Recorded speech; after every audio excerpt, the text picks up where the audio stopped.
Okay, please come to order for the Ascension Parish Council regular meeting of May 3rd, 2018. Please stand for the prayer to be led by Mr. Ken Dawson. Where'd he go?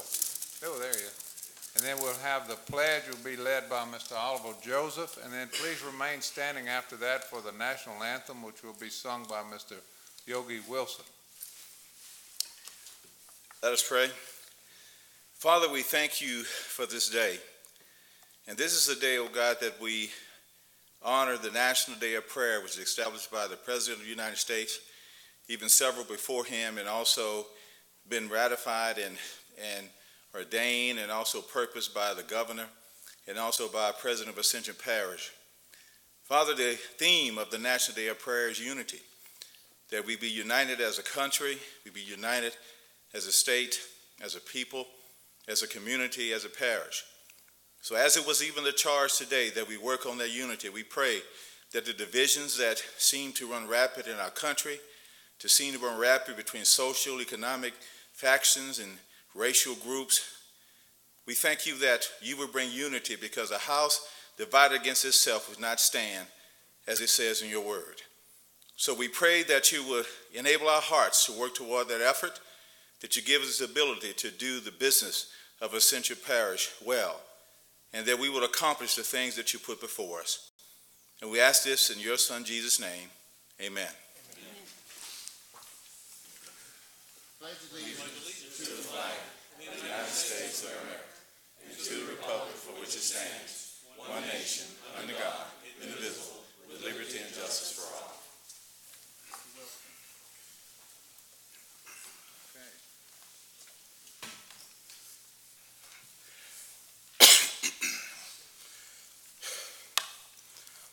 Oh, say, can you see by the dawn's early light what so proudly we hail at the twilight's last gleaming, whose broad stripes and bright stars through the perilous fight, o'er the ramparts we watched, were so gallantly streaming, and the rockets' red glare, the bombs bursting in air, gave proof through the night that our flag was still there. Oh, say does that star-spangled banner yet wave o'er the land of the free and the home of the brave.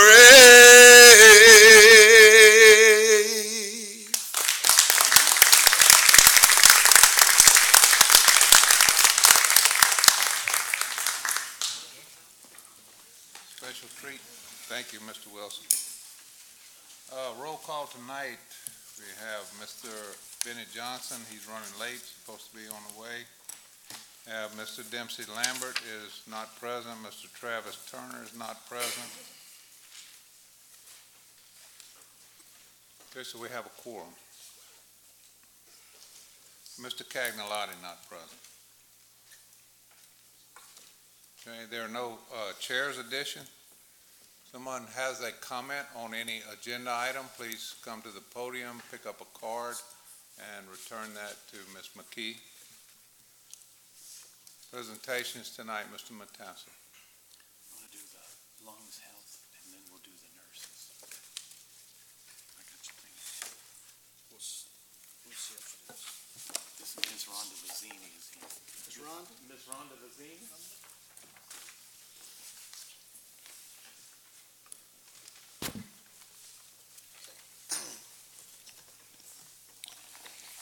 Whereas every 7 minutes and 30 seconds, one woman in the United States loses her battle with lung cancer. And whereas lung cancer is a leading cause of cancer death for women and men in the United States. And whereas increased awareness and public support will result in screening and early detection for people with lung cancer that will save lives, and whereas Lung Force is a national program led by the American Lung Association to defeat lung cancer. Now therefore, I, Kenny Matassa, President of Parish of Ascension, State of Louisiana, by virtue and authority vested in me, do hereby proclaim May 6th through 12th as Women's Lung Health Week.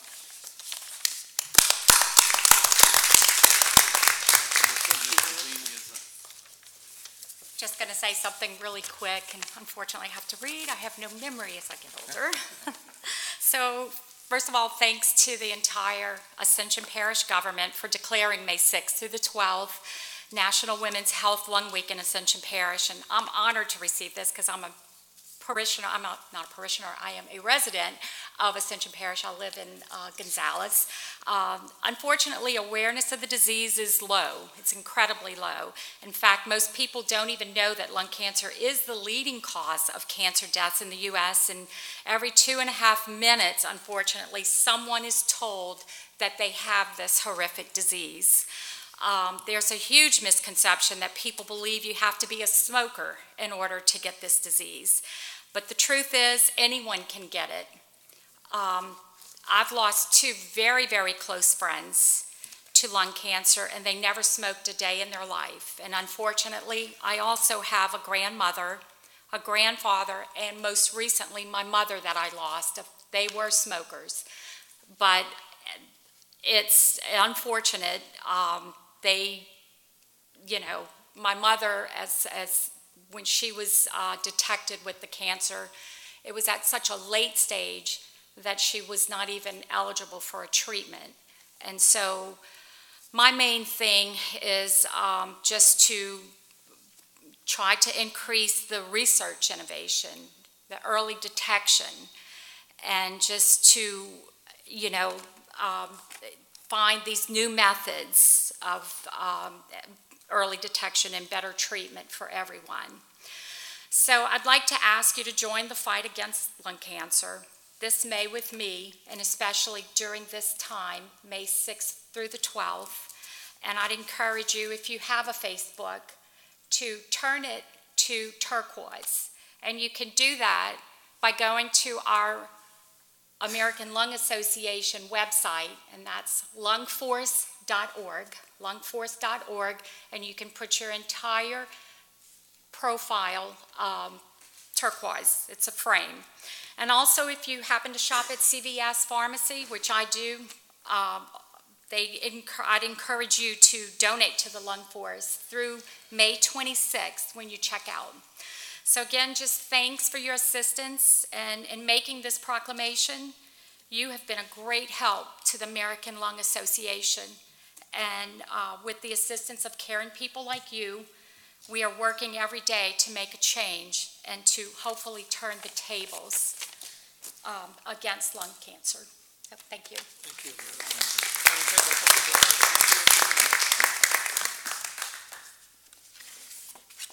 I'm going to let Darylyn do it first because she's got your camera.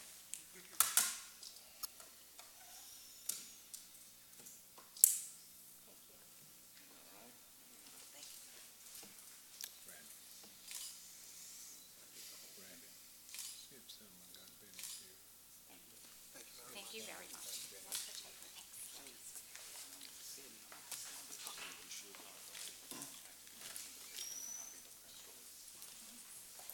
Oh, sure. Cool. Okay. One thing that will help you is now we got nurses,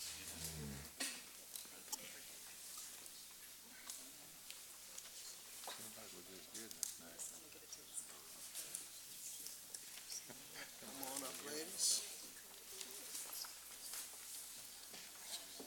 Anybody get sick tonight, we're in good hands.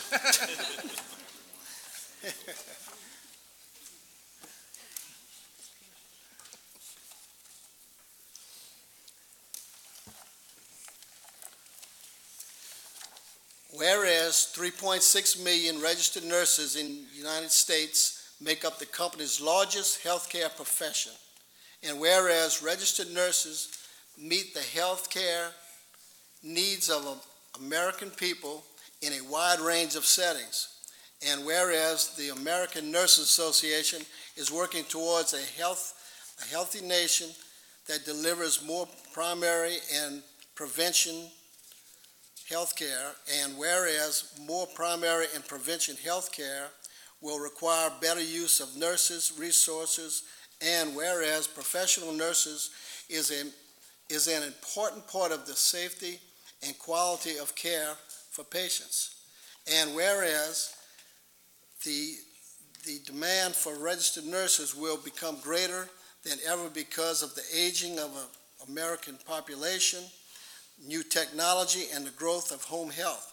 And whereas St. Elizabeth Hospital and American Nurses Association has declared May 6th through 12th as National Nurse Week, and the theme is Nurses, Inspire, Innovate, Influence. Now, therefore, I, Kenny Matassa, President of Parish of Ascension, State of Louisiana, by virtue and authority vested in me, do hereby proclaim May 6th through 12th, 2018 as National Nurses Day.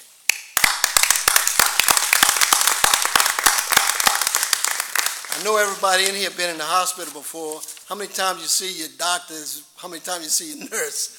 So anyway. Thank you. My voice is going out. I made it through all flu season until now. But as Kenny said, this year's theme for our Nurses Week is Inspire, Influence, and Innovate. And the way I want to just demonstrate a few things from St. Elizabeth Hospital. I think many of us, if not all of us, are residents in Ascension Parish, and we pride ourselves on the care that we give at our hospital. Nearly 65% of our nurses are certified in a specialty. That's very high, and many of our departments, such as our surgical services, have been recognized nationally for how many nurses are certified in their specific specialty. And we also have many nurses in, I want to say, 13 different national organizations, and that's the way we continue to stay abreast of new evidence-based practices. So that is really the way that we feel that we inspire care for our community. We influence care in our community with our highest quality care that we give, as well as patient satisfaction. And if you can go on the internet and you can go to a government website. It's called www.compare.gov, and you can look at any hospital scores, and your hospital in Ascension Parish, St. Elizabeth, has beat scores for everywhere in our local area and many in the state as well. Finally, innovation. We have much new technology coming to the hospital. This year, we've adopted heart and vascular care, and the leader of that service is with us, and I'll introduce you to her tonight. We also take pride in our orthopedic services, bariatric services, as well as our prevention and wellness programs that we have within our community, so that we can help our community avoid coming to the hospital unless they really need it. Our nurses really have been called to service, and we feel like that's what makes a difference at St. Elizabeth. They've been called to the service of healthcare, and really as we provide care, we feel like it's a mission for us, and we seek the face of Christ in those that we serve, and we hope that they see that in us as we're providing care. So I thank you for this week and every day that I have nurses that are caring for the community. I want to do introductions. This is Tony D'Antonio. The people in green are all from surgical services. So Tony D'Antonio, Stacy Berry, raise your hand, and Kathy Ashe. Cardiology is, I forgot your name, Angela. I'm like, oh my gosh. Angela Petrakis, and she is leading our new efforts for cardiac and vascular care. Charlotte Johnson is our community educator, as well as orthopedic specialist. Melissa Crass is our case manager, so when you come in and you are trying to figure out how long you can stay and your bills get paid, that is Melissa. Stephanie Boudreau, make sure you don't pick up any extra bugs in the hospital. She's our infection prevention. Laisha Barnes is in charge of all of our inpatient services. If you ever have anybody in the hospital, ICU, med, surgery, telemetry, Laisha, you can thank the care to her. And Susan Wagasbeck, she is over our quality and Joint Commission credentialing programs. So we have a wonderful team that we brought with here today.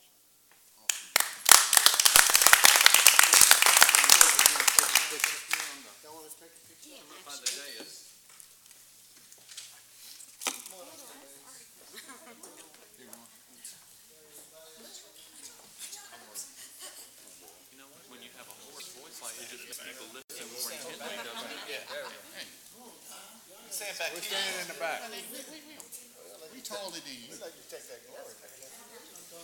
You sure it's hers up there? Shauna, didn't we just do this? Seemed like we just did this. Boy, we're gonna have to get a little friendlier than that. Can you please, everybody just move in a little? I'm sorry. It's supposed to go all the time. I can actually see everyone. No, I can't see Councilman Lawler. That's probably for the best. Lean over a little bit. No, I think he's fine there. Nice. Everybody looks so healthy. You know, Councilman Terry Cazzo is a member of the St. Elizabeth Foundation Board, so she's very familiar with all of your work.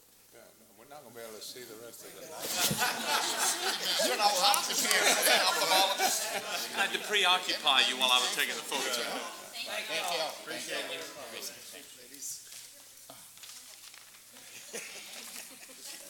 Thank you very much. I'm going to send this to you in the morning, Charlotte. You identify who wanted the picture. Thank you very much, y'all, for being here. We appreciate you so saying much. that, Mr. President. Thank you for coming. Thank you very much.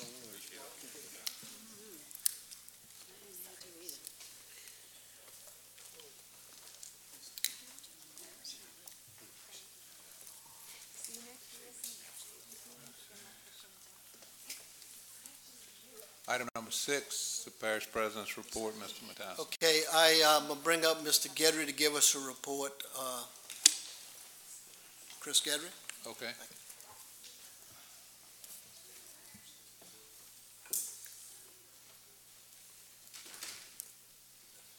Thank you, Mr. President.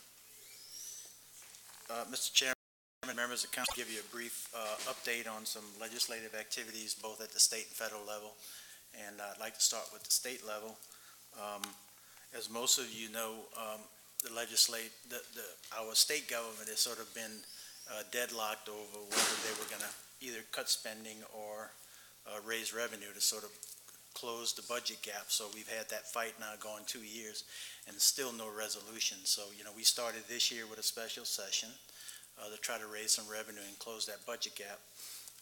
And which came to no resolution, and now we're into the regular session, and it looks like the governor is going to ask the legislature at some point in the next couple of weeks, maybe to adjourn early, regroup, come back again, maybe around the 18th to 20th of May, and work toward the end of the fiscal year, which is the end of June. July 1 is the new fiscal year, to see if they could not take another crack at trying to raise some revenue or cut government even further. So, we at the beginning of the year in January, the state deficit started somewhere in the neighborhood of about $900 million, and with cuts and the uptick in the price of oil, sort of drove that that deficit down now to about between $350 and $400 million. So, looks like oil is going to continue to tick up next 2 months. So, by the time the special session rolls around, we may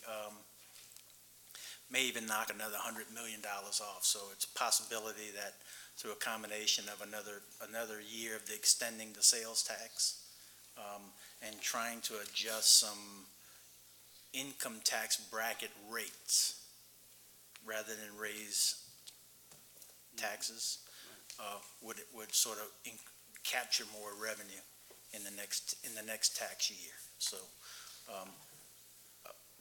I guess the most substantive thing happening at the state level is the Capital Region Road and Bridge Infrastructure Project, right? I'm sure you guys have been paying special attention to that. It's gone under several reiterations. It's passed the Senate, it's passed the House. Now there's another bill that sort of retooled the whole concept, changed the membership. As of today, the membership on this board is 7 members, one parish president from each of the 5 regional parishes: West Baton Rouge, Iberville, East Baton Rouge, Ascension, and Livingston, and then one resident from this district appointed by the governor, and the secretary of LADOTD would be on this board. They do have taxing authority. A combination of taxing authority would be an ad valorem taxes, a parcel fee, and a sales tax.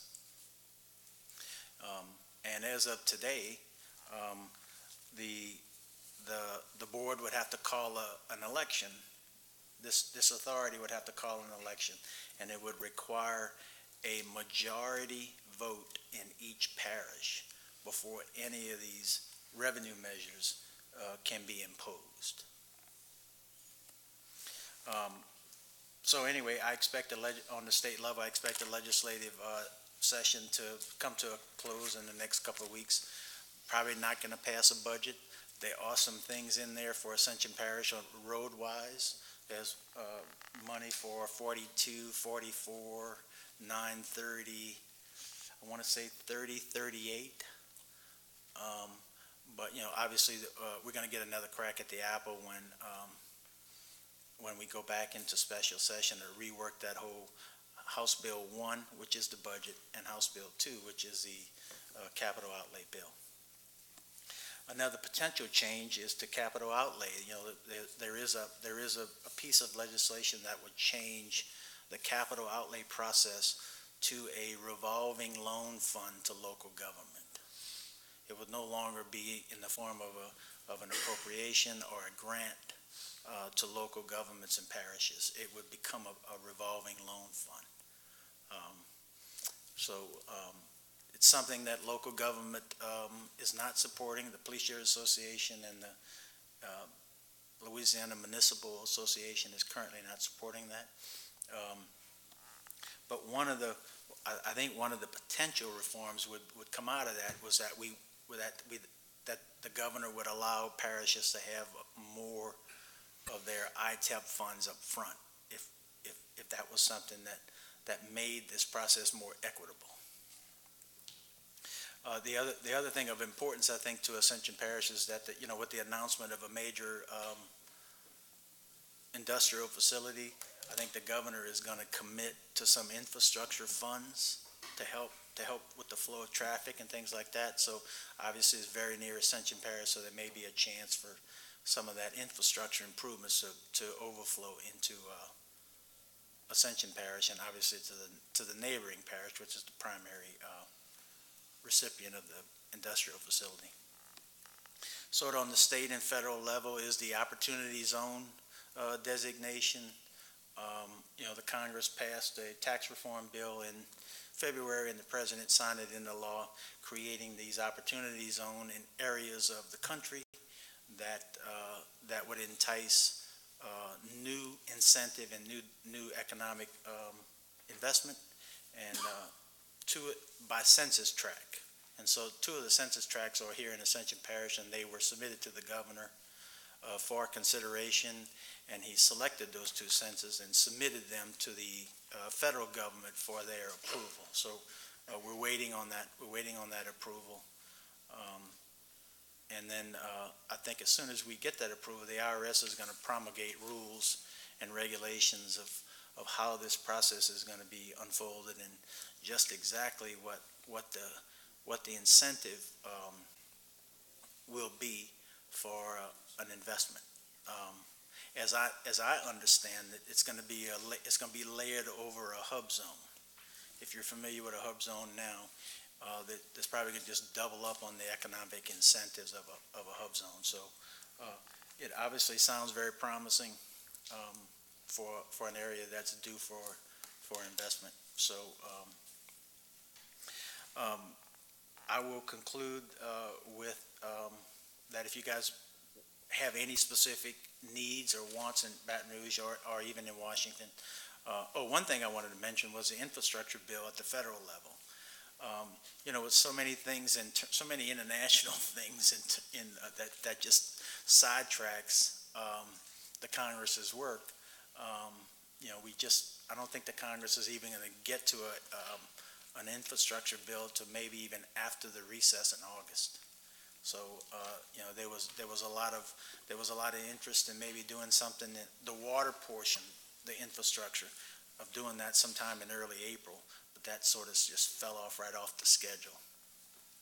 The other thing is that Congressman Graves and Congressman Richmond has passed the duplication of benefits reform again. We passed it in the tax reform package, and it went to the Senate, and when it was signed, the bill that was signed into law by the president, it was not clear of who would qualify for that duplication of benefit, because if you applied for an SBA loan and even if you didn't get one, you would consider to be having had a duplication of a benefit, even though you never received the benefit. So that's the way the IRS, I think, interpreted the bill the first time it was passed. So Congressman Graves and Richmond passed another version of it this last week in the House, and now it's pending in the Senate, that clearly will exempt someone who was almost forced to apply for an SBA loan or coerced into applying for an SBA loan and not being able to qualify for it. And so it triggered your duplication of benefit prohibition. So hopefully the Senate will quickly pass that measure and get it on the president so people can move on with their lives. So anyway, if you have any questions or comments, I'm glad to answer any questions that you may have or have any issues that you would like for me to pay particular attention to. Mr. Cluett. Yeah, Chris, thank you for coming. First of all, I would ask that could you put this in, either I missed it in an email, maybe I'll send it out, I don't know. Put a little summary together on Sure. what we're looking like on the state levels. Generally, for me, the federal level is very important because I see stuff dragging on, and the misinterpretation of duplication of benefits is political at best. Right. You know how clear you got to make it. Right. What really is true. So I'm glad that Cedric and then pushed that forward and got it through. I think we're hanging on pins and needles in the Senate to sometimes to get that moved on that side. We almost got it, in January, but we didn't quite get what we needed. Make sure our Louisiana delegation on this side moves it forward. Real quick on the what I'd like to do is just continue everything we can do. That if you see something going on the flood insurance program and any of the moves of the flood insurance program, to try to keep us abreast. That we know we've been up on just about everything that's going on. Right. And we got several strong groups in Louisiana working on it. We do. Probably the strongest group in the Gulf South region. Anything that you see that we need to pass some legislation in here, write letters, do whatever we got to do, come together as a group and move forward to our delegation, all the way to the president. Please let us know.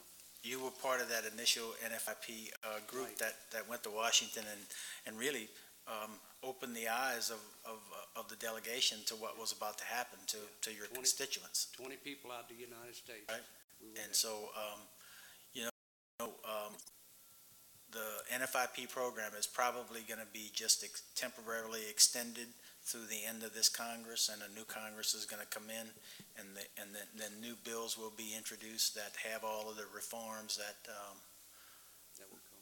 yeah, so we're not going to see hardly any action. We're not going to lose anything, but we're not going to gain any reforms. Probably the only benefit we may see is that you were there when we met with the chairman of the House Banking Committee, that Washington. He's retiring. Yeah. So we're going to get a new banking chairman that might have a different view of what Yeah. NFIP means to areas of the country like Louisiana and the coastal areas, the rest of the country. And we've had some events that have taken place since then that left some national awareness in different areas Sure. of the country that thought that they were kind of immune to that type Right. of thing. And so it's more of a national awareness. And we brought it to all our conferences in every part of the country, the Western group and on through. So, you know, we just got to keep biting at it. And because the flood of 2016 has really thrown people back. Some people are just, they don't know what to do. Sure. And, so we're pretty things going forward on that. State level, what can we do?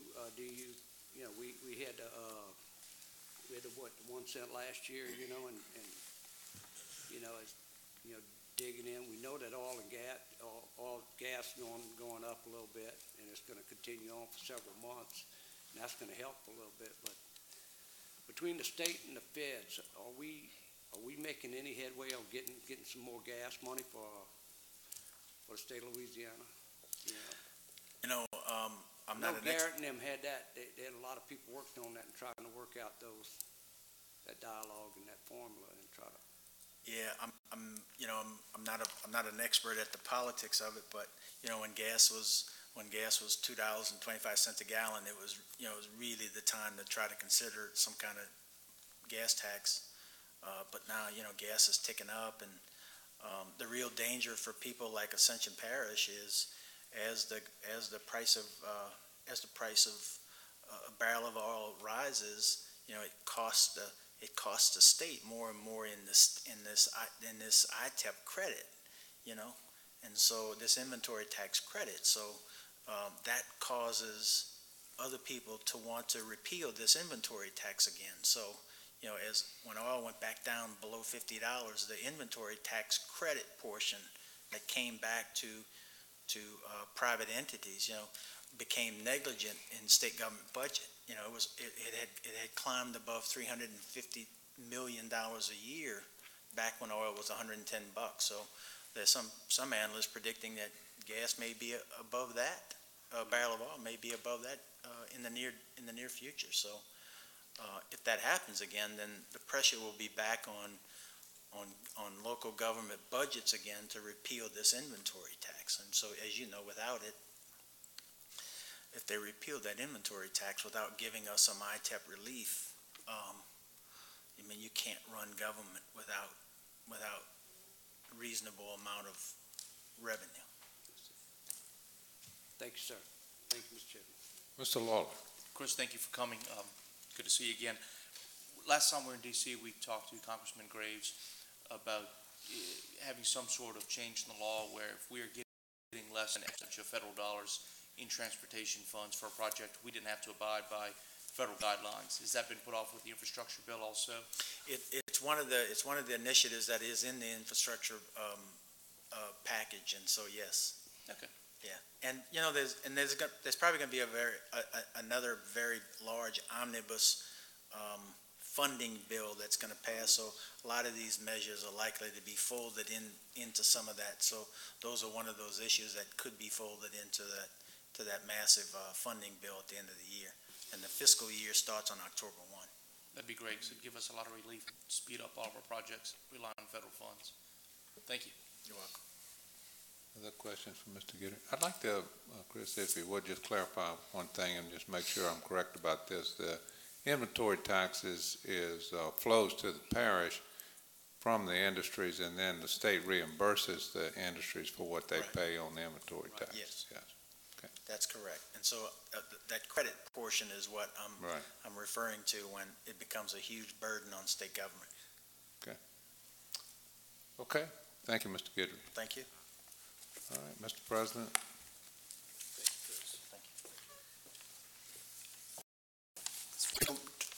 That tax, the state needs to take care of their business, but leave us alone on that. We need our tax money on that. They're the ones that screwed it up, I think. Anyway, I need to pass on item 10.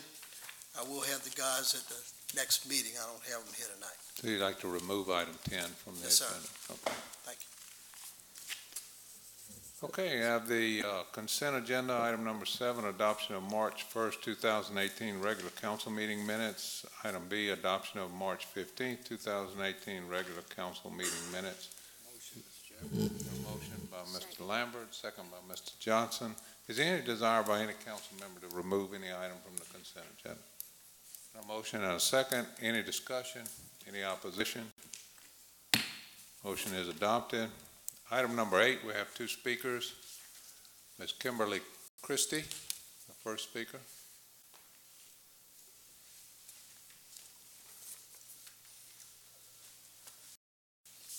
My name is Kim Christie and I live in Prairieville. On April 23rd, 2018, the HRC Revision Committee was given the green light to recommend the ABA Charter to the full council by Council Chair Bill Dawson when he let the elephant out of the room. To summarize his comments, Mr. Dawson stated the ABA Charter has a path to be on the ballot in December. The residents have already been denied due process when Mr. Dawson did not allow the Committee of the Whole to provide a recommendation to the full council. The residents of Ascension Parish will be denied due process once again if the HRC Revision Committee is not allowed to continue the vetting of the ABA Charter. If the Revision Committee was only about the ABA Charter, Mr. Dawson has wasted residents' time and taxpayers' dollars. He could have taken a vote of the full council a long time ago. Or is it that there are not enough votes and the HRC Revision Committee is about providing cover for the council? It appears that Mr. Dawson has interest in the success of the ABA Charter that has not been disclosed. The parish council needs to conduct... I'm going to have to interrupt you here. Yes, sir. Because there, you know, as part of our rules are that you can't personally attack, you know, a member of this council or anybody else. So that's really a part of Robert's Rules of Order, and it's also adopted by our council. Okay, I'll adjust my comments. The parish council needs to conduct an investigation about this relentless changing of the rules and not allowing the resolutions that are put forth to go in a fair, impartial, democratic process. Who is ABA? I'll offer exhibit number 1, ABA flyer, and it reads, A Better Ascension, a vision and plan for Ascension Parish. I offer exhibit number 2, Chris Lohr, my vision for a better ascension.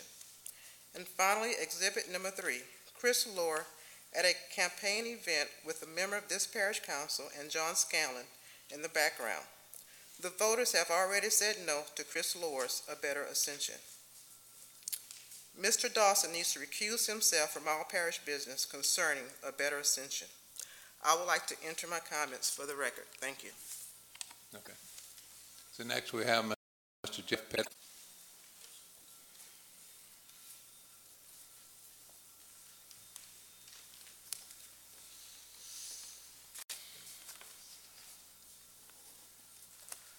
My name is Jeff Pettit. I live in Gonzales.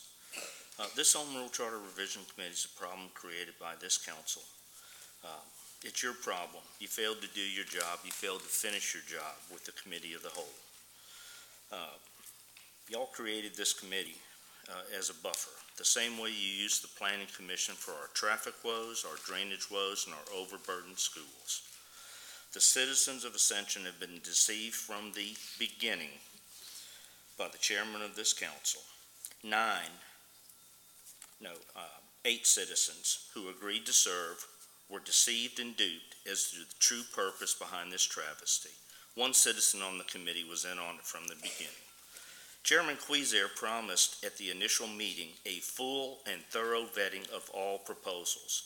This will not happen due to the artificial deadline that a committee member imposed on the committee. It's impossible to fully vet ABA's proposal in 2 meetings. 1 committee member has even admitted on the record that she was unfamiliar with ABA's proposal. Who else has not read it on this committee, much less our current Home Rule Charter? This is a complete teardown and revision and deserves a thorough and complete vetting. There's no way this can be accomplished in 2 meetings. Why is this council asking this committee to rush to judgment and not do the job they were appointed to do? I'll tell you why. To meet the needs and desires of a small special interest group to get this on a low turnout off-cycle ballot. Why not tell this group to do a petition? That procedure is in our charter. Why does the council not take this up? That procedure is also in our charter. Y'all tried that and failed. So I'm asking you to do the job you were elected to do, and if not, shame on all of you. Okay, item number 8, approved Charter Revision Committee request to amend resolution that formed the committee to extend the deadline for findings and recommendations. So I'll read the proposed amendment, which this amendment was adopted unanimously by the Charter Revision Committee. And if anybody wishes, I'll read the whole Exhibit A, but the only change was to the last item on Exhibit A, and previously it read, the Charter Revision Committee shall report its findings and recommendations to the Parish Council by May 31st, 2018.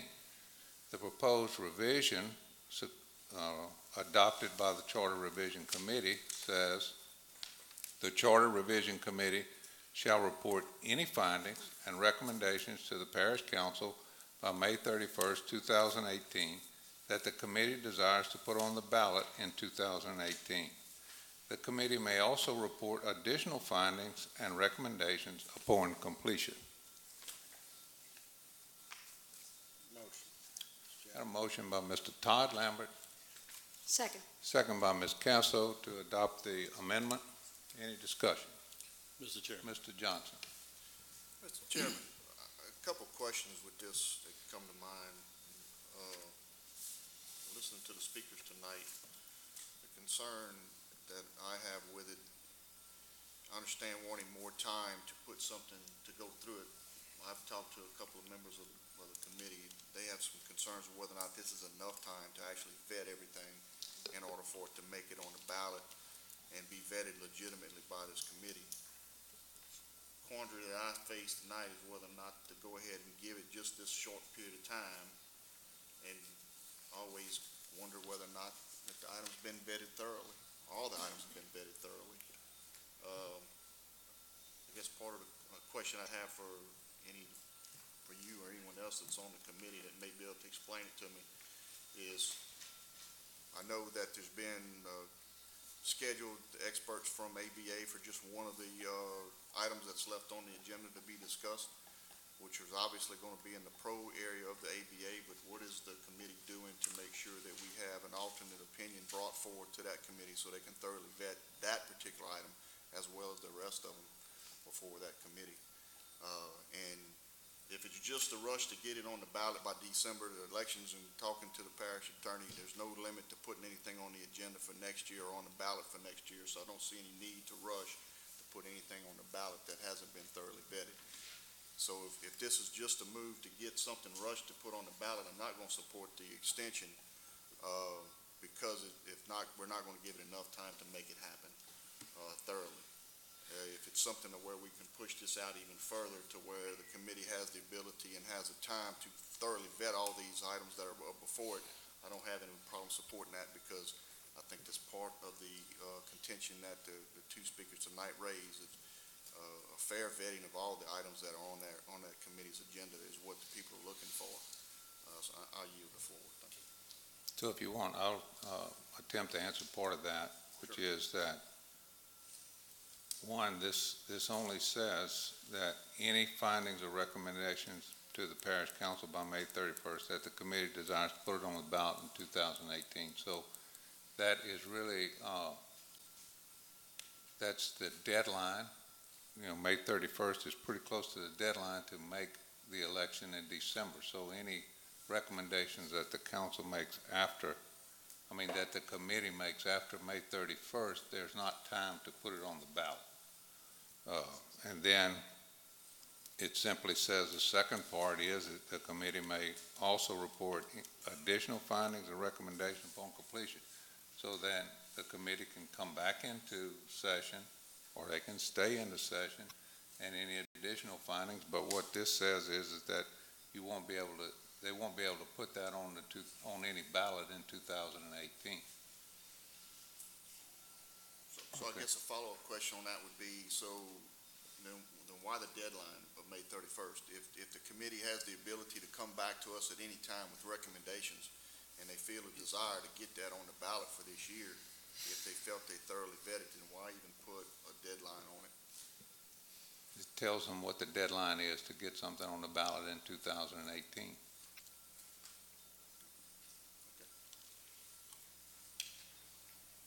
Mr. Lawler, did you?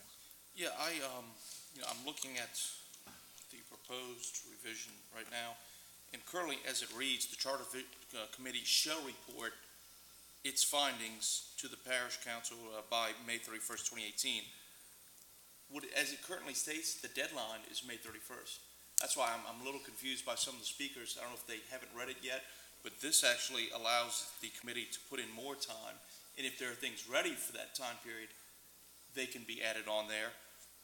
But it really allows us to let this committee work well past the deadline of May 31st if there are other issues that we want to explore. As it stands right now, the findings in the report have to come back by May 31st, so this is extending the deadline. This is doing what a lot of people have said is if we have more things that need to be reviewed pursuant to this committee, then we don't have to be bound by this May 31st, 2018 deadline. We can go past that. That's why I'm a little confused by what some of the speakers are saying. This gives us more time. Okay. Oh, Mr. Sadley. Thank you, Mr. Chairman. I rise this evening to speak in support of comments made by my colleague, Benny Johnson. My cousin Benny, what he said, and I'll stop there. And I want to add some new information and ask some questions, Mr. Chairman, to both yourself and or perhaps legal counsel, whoever would be better suited to answer these questions. I refer to the Homeroom Charter, Section 4-12, Government Authority Powers in General, Subpart E, so that would be Section 412E, which reads as follows. Amongst the, setting it up, when we read the exact words, I'll put it in quotes. Amongst the many powers, that's why it's A, B, C, D, and so on that the government authority has, E is, quote, create parish departments, offices, or agencies in addition to those created by this charter by an ordinance adopted by 2/3 majority vote of the governing authority. That's not the pertinent part, but I believe the next sentence is.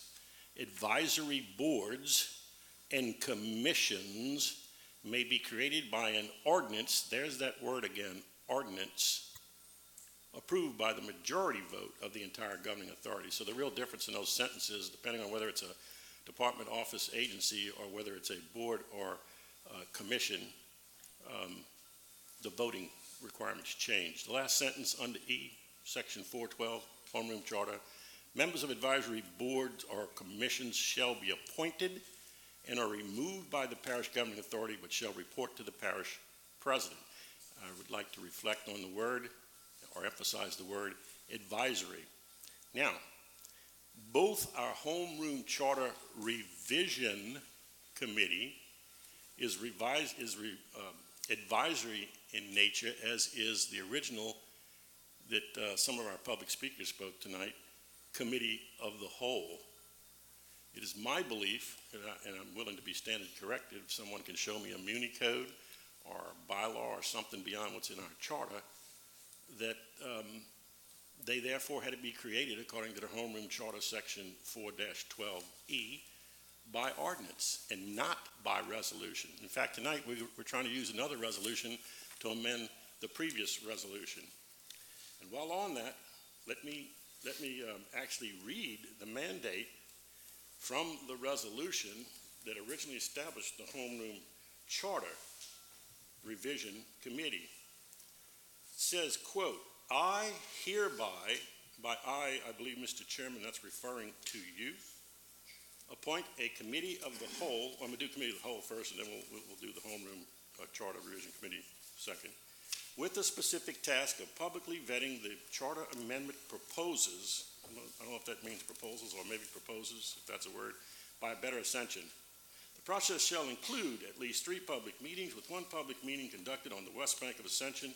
After completing the public vetting process, the committee of the whole shall make a recommendation to the governing authority as whether this shall be moved forward to the agenda for the council to decide whether to call for placement on a parish-wide ballot. The chair shall report the progress to the council at each meeting, beginning with the 2nd meeting of September. That never happened. Council Travis Turner is hereby appointed chair of this committee. That happened. And Councilman Aaron Lawler is hereby appointed the vice chair of the committee. That happened. The chair and vice chair shall set the agenda, schedule, and procedures for all meetings. I believe they did. But again, I'm questioning whether they're acting on a legal committee, because it's key personal pronoun here. It says I, meaning you, sir, appointed this committee, and it was done by a resolution, just like the homeroom charter committee was done, and not by ordinance as section 412E would provide. The homeroom charter also contains some interesting language and legalese in section 6-07 under the topic of resolutions, since that was the mechanism used to establish these 2 respective bodies. It says an act of the governing authority which is not to have the force of law. In other words, not an ordinance, not to have the force of law, may be enacted by resolution, which is what happened. So acts which may be adopted by resolution shall include, but not limited to, and there are 5 of them, but I assure you, without reading them into the record, none of them deal with the creation of the Board of Commission as is dealt with under section 412E. So I'm usually asked when I do these things, so is there a question in there somewhere, Doc? Yes. Will someone tell me how these committees were established without the direct votes and permissions on an ordinance to establish them? This is not a board of commission. This is a committee that the council appointed. I think, in my opinion, Counselor, we'd be hanging on words there. Well, that's what lawyers do, and I'm telling you it's not a board of commission. It specifically is not a charter commission. Are you recommending, sir, then that the Homeroom Charter Revision Committee then revise this to talk about? It says advisory. Both of these bodies are to bring recommendations, as I read, back to our governing authority. I'm not making any recommendations to them. I'm just telling you it's a committee. It's not a board or a commission. So is our law silent on committees? It doesn't say that. The council creates committees. Where does it say the council can create the committee of the whole? Where does it say it can't? Where does it say it can create this Homeroom Charter Revision Committee? The council did it. The council is the governing authority. I know what happened. I'm asking, where does it say that it could be done? I'm questioning whether it was done legally or incorrectly. I'm wondering why we didn't use the ordinance process here. Because these people are not making law. They're not creating an act. No, but they're advisory. It says in E, advisory boards and commissions may be created by ordinance, approved by a majority vote of the entire governing authority. And while we're on that, let the record be corrected to show this. Mr. Chairman, you stated, and I quote, that the actual creation of the latter body, the HRC, was unanimously adopted.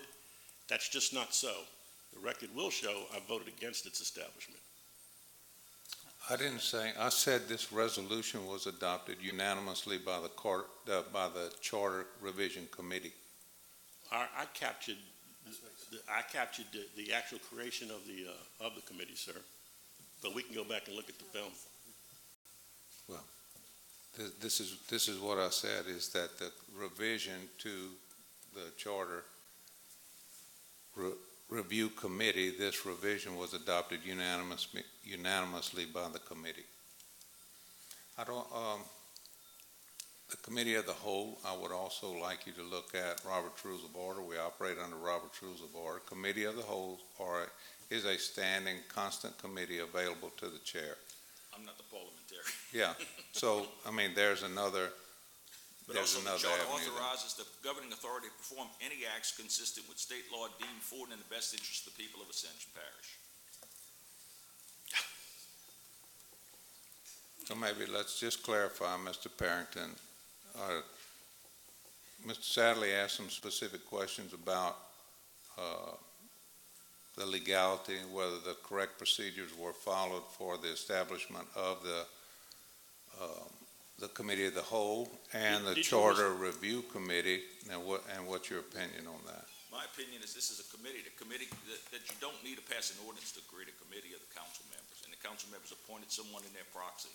This is not a board of commission. Mr. Chairman, might I ask legal counsel, did he author the resolution that established both of these committees? No. Who did, sir? I think the chairman did. Okay, you think the chairman did. Did the chairman consult with you to establish these two to be sure he was on solid legal ground? Yes. So you would have told him back then that there's no committee. problem between the words being knowledgeable of the law as you are, with the word commission and board and committee being synonymous.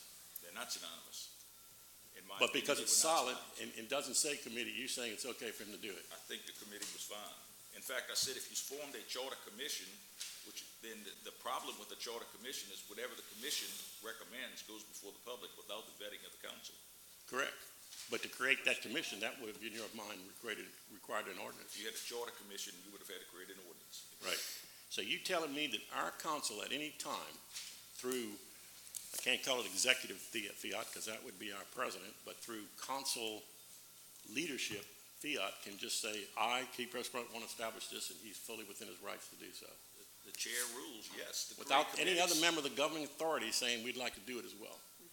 You can vote against it, but you appointed someone to. Now, let's clarify. So with the word "I" was used because the chair has the authority to convene the Committee of the Whole. The council voted on that. Right. And they adopted that. Exactly. Or the council could create any committee just to study something. You don't have to have an ordinance to study something. Is there a chance we could get an attorney general's opinion on whether or not the silence of our homeroom charter on the issue of committees versus boards and commissions?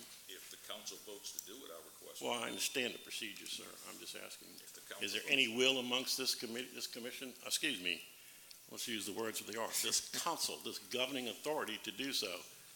Because I find it, quite, I don't know what the appropriate adjective is, amazing that 412E says advisory boards and commission under the powers in general of the governing authority may be created by an ordinance, and we didn't do that.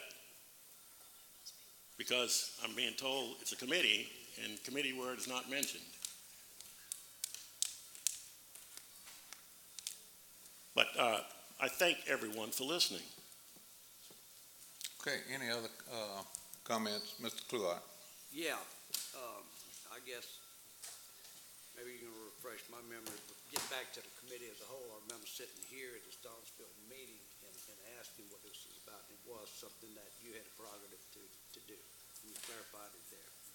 Correct. Whether That I agreed with it or authority. not, that was within your prerogative. But additionally, the council voted on that. Yeah. And my question that night was, is this an addition to the agenda? I remember asking. Okay. But anyway, back to this, getting back to the committee, I appointed somebody from my district. Is the verbiage basically, as you explained it, just letting the committee know if the committee's asking for longer time, they can take a year if they want, I got it, a year if they want, but you just basically letting them know that anything they want to put on the ballot in December, that they got to have it back by May. That's correct. So additionally, as Mr. That's not dictated. Well, that's in consultation with our bond attorney, who is Mr. Dugan, who prepares these schedules for the elections, and that's what he's telling me is that by I keep on saying October, by May 31st, we have to begin that process. I'm saying within the working members of the committee, there's a chance that they could come back with something they want on the agenda, and they could possibly not come back with anything they want on the ballot. That's entirely up to the committee. And as Mr. Lawler pointed out, without a change to the current Exhibit A, the committee will expire on May 31st. Well, I think as I talk to some of the committee members, is that it's probably not enough time to go ahead and dig into everything that's there. So I agree with the extension. And I just want to make it clear, and especially clear to the people that volunteered to serve on the committee, that they're not mandated to come back with something by May 31st to put on the December ballot. Thank you. Mr. Johnson.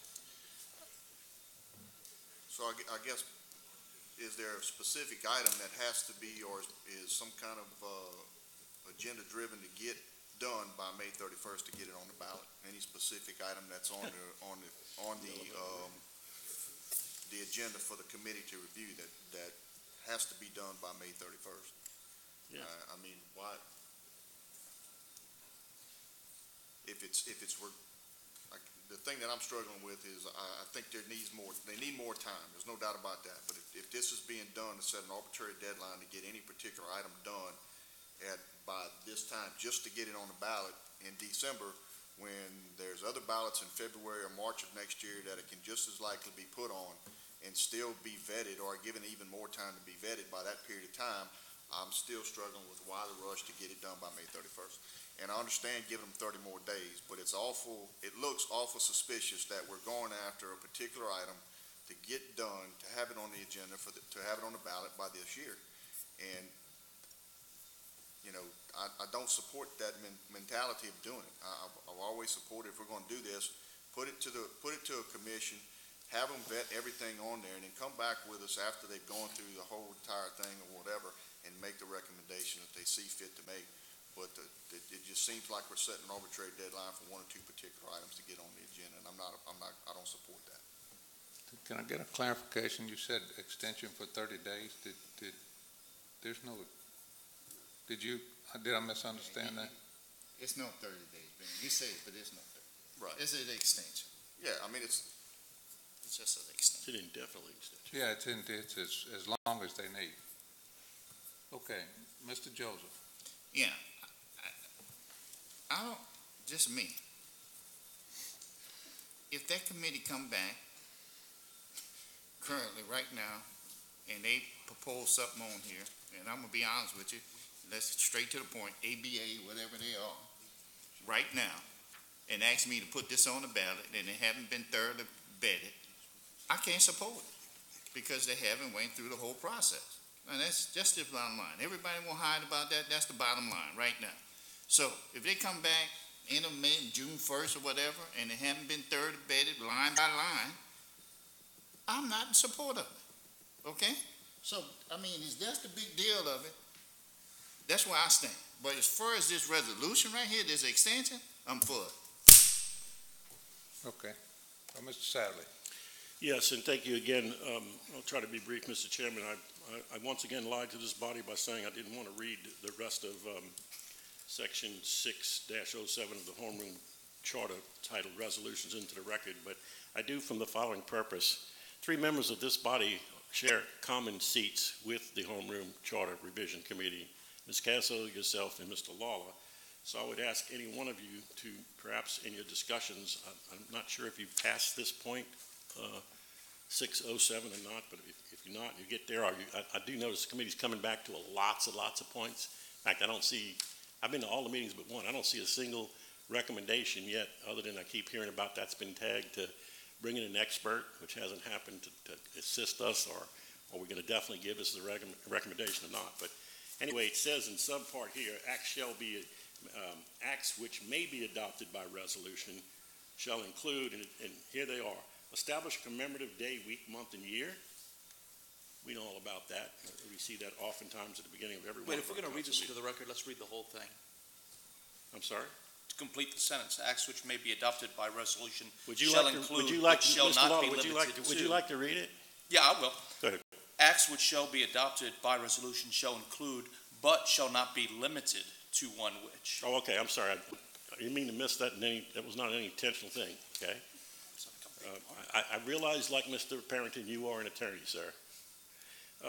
Can I go on? Number 2, authorizes a person to sign or execute on behalf of the governing authority, and I'll make the point in a minute, a contract which has been previously approved. We do that all the time by resolution. Number 3, authorize a person to execute, that's usually our parish president, countersign a check or draft on an amount of the governing authority. We do that all the time with the parish president. Declares a statement of public policy of the governing authority. Removes, number 5, any person from office or provided for authorized elsewhere in this charter. I don't believe we've ever done that in my tenure, but perhaps it's been done in the past. My point being, none of those, despite Mr. Lawler's comment about it not limited to that, so I guess that opens it to anything else possible. But I will say this, nowhere in there does it talk about, as a resolution, you can use that tool in the parish council governing authority's toolbox to establish, in my opinion, Robert's Rules of Order notwithstanding, Bill, with all due respect, either the Homeroom Charter Revision Committee or the Committee of the Whole. I would have been much more comfortable, and you could say, well, Doc, how come you bring this up? I didn't know about it until today. I was driving in my car, and a light bulb went off, and I'm like, we're going to have a resolution to amend the resolution. It started to get kind of, so what are we going to have next week? A resolution to amend an amended resolution, et cetera. It's just getting to be, and by the way, this rush to judgment, I agree both with Oliver and Benny. And my designee said this at the last meeting. I was there. What's the hurry? And how will we ever assure? We're always interested in getting trust of the public. You've heard a couple public speakers tonight. How will we assure them that this wasn't done to give this group special treatment? Is anybody else being moved up to the head of the line? RPEC, Ascension Citizens Group that Mr. Pettit is involved with and so forth. And the answer is a resounding no. But your word, sir, the elephant is out of the room. And the elephant is ABA. And I thank everyone for listening. Okay, further discussion. Mr. Johnson. Last time, Mr. Chairman, I understand, I maybe misunderstood what was the comments that were made or my reading into this. If we're not going to put a deadline on the back end of this thing, I would hope that the committee doesn't rush to a judgment to push this thing to us to try to get it on the ballot just because somebody wants it on the ballot by this year, and thorough vetting, because I can guarantee you, in my personal opinion, I think it's a majority of the folks up here that if that perception is there, I don't know how many people are going to vote to support putting someone on the ballot that they don't feel has been thoroughly vetted, and I certainly won't. If by what I'm hearing from you folks tonight, it sounds like we're going to work to get this thing thoroughly vetted before it's brought back to us, and I will support that information going forward, but I still have some caution. So I'd also just like to remind the council members that this, we can certainly amend this recommendation. So if anybody has an improvement on this, then we certainly can, it can be amended. And me and Todd were talking. I don't know of a better way to explain it or try to amend it to where it doesn't look like you're rushing the judgment on a specific item. So at this time, without really kind of getting. We have a motion and a second. Any further discussion? Any opposition? We need a roll call, Madam Secretary. Councilman Joseph. Yes. Councilman Satterley. No. Councilman Kluot. Yes. Councilman Lawler. Yes. Councilwoman Casso. Yes. Councilman Todd Lambert. Yes. Councilman Johnson. Yes. Chairman Dawson. Yes. So that adopted. Item number 9, general business, approval of non-engineering selection committee environmental service, water quality report, Lake Pontchartrain, EPA BR OOF 770 UNO 58556C PP J pound 2016.005. I move that we accept the recommendation for Providence. Have Ms. Darrell in here if you have any questions. That's okay. Did y'all have any questions? Got a motion by Mr. Lawler, second by Mr. Todd Lambert. Any questions for Darrell? Any opposition? Thank you, Darrell. Thank you much. Item number 10 has been pulled. Item number 11, introduction of ordinance. Introduction of ordinance to amend Chapter 2, Section 6 of the Code of Ordinances to add procedure for appointing board members for boards and commissions. Motion to introduce. Second. Got a motion by got a introduction by Mr. Cluott. Ordinance is introduced. Public hearing ordinances, reading of ordinance to permanently relocate Precinct 22, Precinct 26A, Precinct 26B, Precinct 30, and Precinct 75 to its present temporary location. Mr. Parrington. Permanently relocate Precinct 22, Precinct 26A, Precinct 26B, Precinct 30, and Precinct 75 to its present temporary location, whereas due to the great flood of 2016, an emergency move, Precinct 22, 26A, and 26B had to be relocated from Santa Monica High School to Santa Monica Freshman Academy, and Precinct 30 and 75 had to be relocated from Gonzales American Legion to Gonzales Primary School. Whereas the Ascension Parish Council requests Precinct 22, 26A, 26B be permanently relocated to Santa Monica High School Freshman Academy from Santa Monica High School, and Precinct 30 and 75 be relocated to Gonzales Primary School from Gonzales American Legion. Therefore, be it ordained that the Ascension Parish Council hereby permanently relocates Precinct 22, Precinct 26A, and Precinct 26B to Santa Monica High Freshman Academy at 12035